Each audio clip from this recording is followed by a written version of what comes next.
Bismillahirrahmanirrahim. Assalamualaikum warahmatullahi wabarakatuh. Alhamdulillah wassalatu wassalamu ala Rasulillah wa ala alihi washabbihi ajmain, amma ba'du. Pada kesempatan kali ini kita akan belajar kaligrafi dari dasar ya. Sebenarnya untuk kaligrafi yang profesional itu belajar dari titik dulu. Bahkan sebelum belajar titik itu kita sebaiknya belajar bagaimana memaksimalkan alat-alat untuk menggambar, untuk membuat kaligrafi, diantaranya adalah kertas, pena, dan tinta. Namun karena ini langsung praktis saja ya, yang kita gunakan pada kesempatan kali ini adalah buku bergaris yang khusus digunakan di pondok kami ya, di Pondok Modern Darussalam Gontor.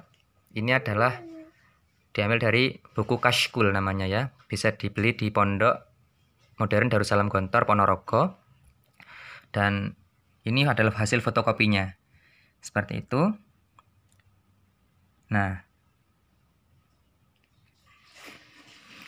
yang kita gunakan bukan menggunakan pena yang khusus untuk kaligrafi, tapi pada kesempatan kali ini kita hanya menggunakan bolpen biasa ya, bolpen biasa ya, seperti itu. Kemudian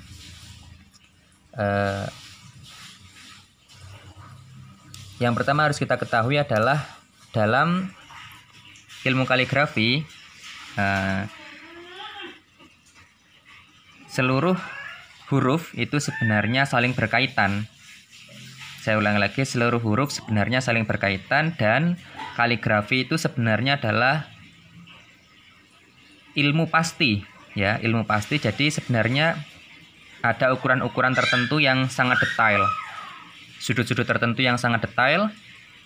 Namun karena ini untuk pemula, untuk dasar, dan tujuannya adalah bagaimana agar tulisan kita dalam menulis bahasa Arab lebih bagus, minimal ada 3 hal yang perlu kita ketahui ya, 3 hal. Maksud saya ada 1 hal yang perlu kita ketahui, bahwa huruf itu ada 3 jenis. Itu yang perlu kita ketahui ya. Jadi jika kita lihat di sini ada garis ya, ini adalah garis utama. Ada huruf-huruf yang berada di atas garis, dan ada huruf-huruf yang di bawah garis. Nah, huruf-huruf yang di atas garis contohnya apa? Contohnya adalah huruf alif. Nah, alif di sini seperti ini ya.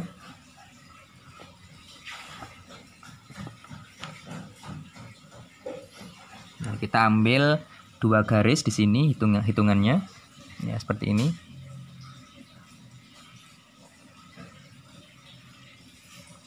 Huruf alif. Nah, dan secara alami huruf alif ini adalah terlihat miring. Perhatikan secara lebih detail ya. Jadi tidak 100% lurus. Ya, itulah huruf alif yang sesuai dengan kaidah kaligrafi ya. Jadi tidak 100% lurus. Ya, justru agak miring seperti ini. Nah, seperti itu. Nah, agak kurang lurus ya. Namun kalau kita perhatikan di Al-Quran itu memang juga seperti itu, bahwa huruf alif itu agak miring ya, tidak 100% lurus seperti yang kita kira, seperti itu ya. Ya, karena sudah lama tidak menulis, jadi tulisan kita agak kurang rapi ya. Tapi tidak apa-apa, yang penting kita latihan, lama-lama tulisan kita akan kembali rapi lagi seperti dahulu. Nah, seperti ini ya. Nah, ini yang mungkin lebih pas ya, daripada yang ini mungkin lebih pas yang ini. Nah, itu lama-lama semakin kita banyak menulis, kita akan semakin rapi tulisannya. Nah, seperti itu. Nah, jadi tidak perlu minder juga ya. Meskipun baru belajar, saya juga masih belajar, namun hanya berbagi apa yang pernah kami pelajari dulu di pondok. Jadi tulisan alif itu agak miring. Nah, Kemudian huruf berikutnya yang mirip dengan huruf alif adalah huruf lam, ya. Huruf lam ini, ya, perlu kita ketahui bahwa huruf lam ini sebenarnya bentuknya sama dengan huruf alif atasnya, namun ekornya menggunakan bentuk seperti huruf nun.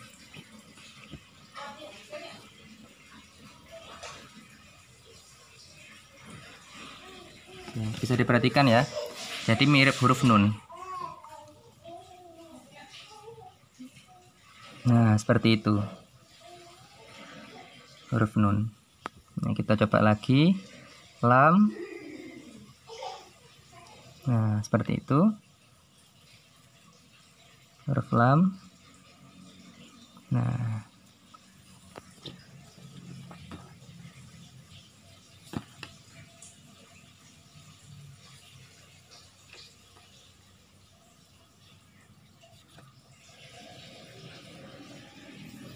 jadi seperti itu ya. Nah, kepala-kepala. Nah, di sini ada kepalanya kecil di atas.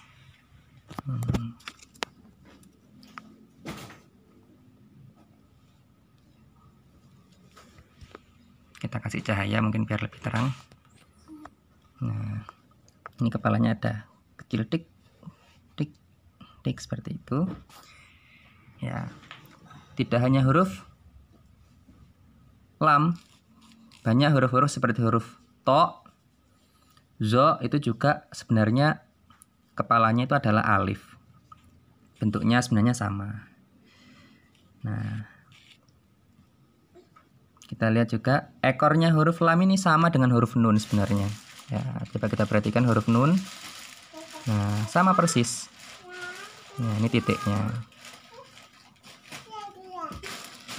Huruf nun. Ya. Huruf nun sebenarnya sama, ekornya lam dan huruf nun itu sebenarnya sama. Nah, kita buat huruf nun.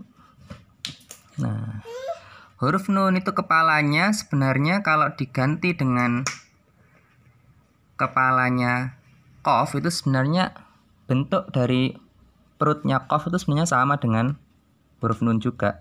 Nah ini qaf, ya kan? Qaf dengan nun sebenarnya sama. Jadi itu. Nah, ini huruf yang di bawah garis. Contohnya huruf nun, huruf qaf.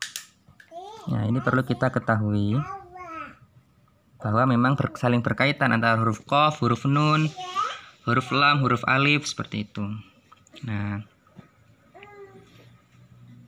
ini yang perlu kita pahami. Begitupun juga huruf nun itu juga ada versi yang agak panjang ya.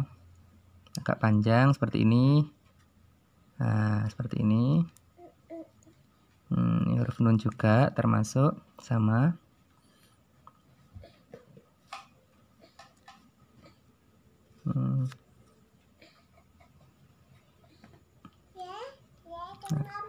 Dan ini sebenarnya juga sama dengan huruf qaf yang panjang juga seperti itu. Nah, sama ya. Huruf qaf yang panjang juga seperti itu. Ekornya sebenarnya sama dengan huruf nun. Nah, seperti itu. Ada yang ekornya panjang, ada ekornya pendek seperti ini. Nah, ada huruf yang di atas garis lagi selain huruf alif, apa contohnya? Huruf ba. Huruf ba itu seperti ini ya. Sebenarnya ada jeda kecil.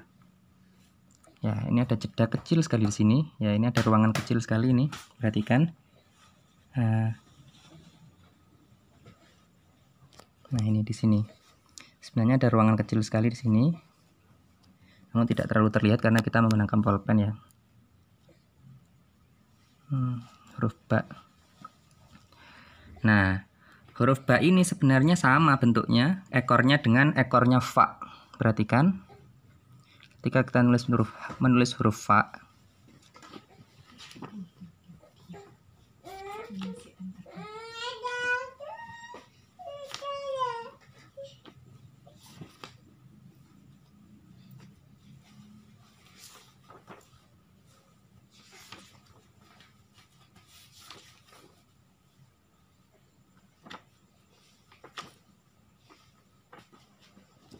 Ketika kita nulis huruf fa sebenarnya sama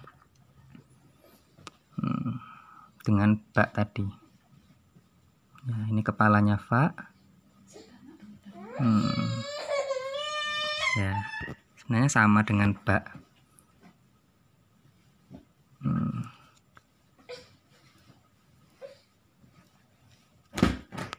Ya, ini agak ke bawah, ini salah ya. Tapi nggak apa-apa, kita sama-sama belajar. Ya, jadi fa dan ba sebenarnya ekornya sama. Ini yang perlu kita ketahui, berada di atas garis. Ini salah, ini harusnya di atas garis nih. Kurang pas dikit. Apa, kita masih belajar ya. Ya, seperti itu. Nah, ini huruf-huruf yang perlu kita pahami untuk pemula. Alif, lam, nun, qaf. Ya, seperti itu.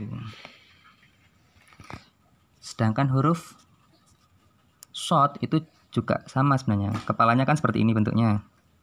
Ya.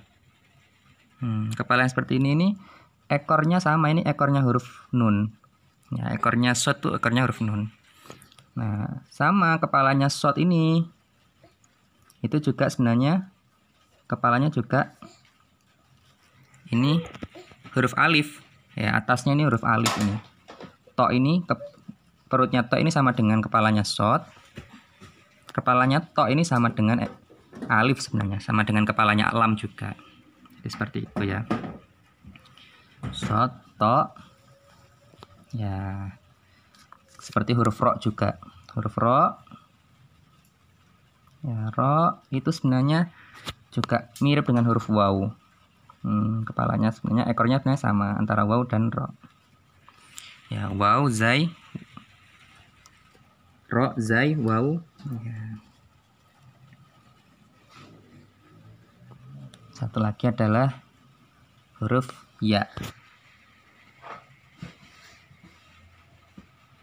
Ya, huruf ya ini sebenarnya sama dengan ekornya nun juga ya sebenarnya ya.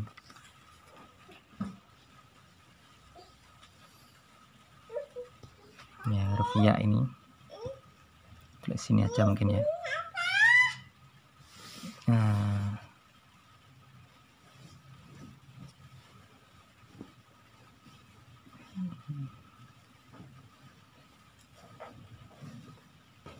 Ya, seperti itu huruf ya. Dan huruf dal. Ya, ini penting juga ini huruf dal ini. Nah, huruf dal.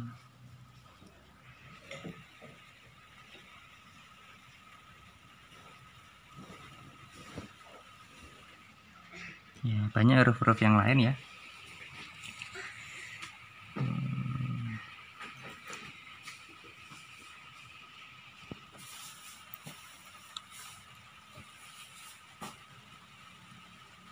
Ya, mungkin untuk pertemuan kali ini cukup kita pelajari ada huruf yang di bawah garis, ada huruf yang di atas garis, ada huruf yang berada di tengah-tengah ya, tidak.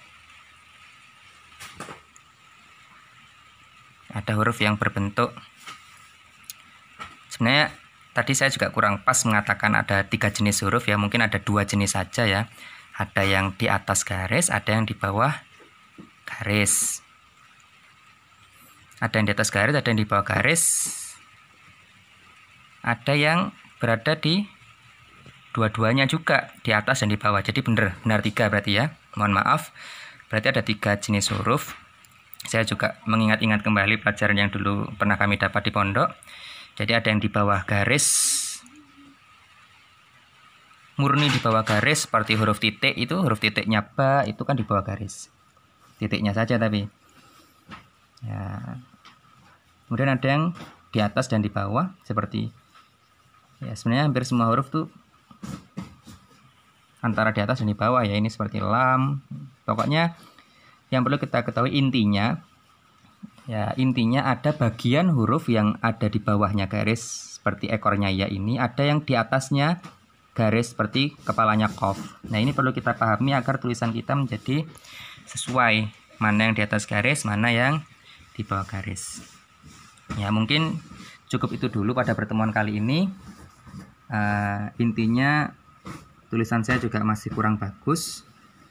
masih bisa lebih diperbaiki lagi dengan cara terus menulis. Banyak menulis, sering menulis, insya Allah tulisan kita semua akan menjadi lebih baik. Dan jangan mudah puas, jangan merasa sudah bisa, tetap belajar dan cari orang yang lebih ahli, cari orang yang lebih baik tulisannya dari kita, sehingga kita tulisannya menjadi semakin baik dari hari ke hari. Terima kasih. Mohon maaf jika mungkin kurang memuaskan, karena ini hanya sedikit ilmu yang kami dapatkan dari pondok dulu. Semoga bermanfaat dan bisa diterapkan sehingga tulisan kita ketika menulis menjadi lebih baik dan lebih indah, atau minimal bisa dibaca ya, tidak harus indah seperti para kaligrafer internasional atau para ahli-ahli khotot seperti itu, tapi minimal tulisan kita bisa dibaca dan minimal kita bisa membedakan mana huruf yang di atas garis, mana huruf di bawah garis. Ya, seperti itu. Terima kasih, semoga bermanfaat. Jangan lupa like, subscribe, dan komen.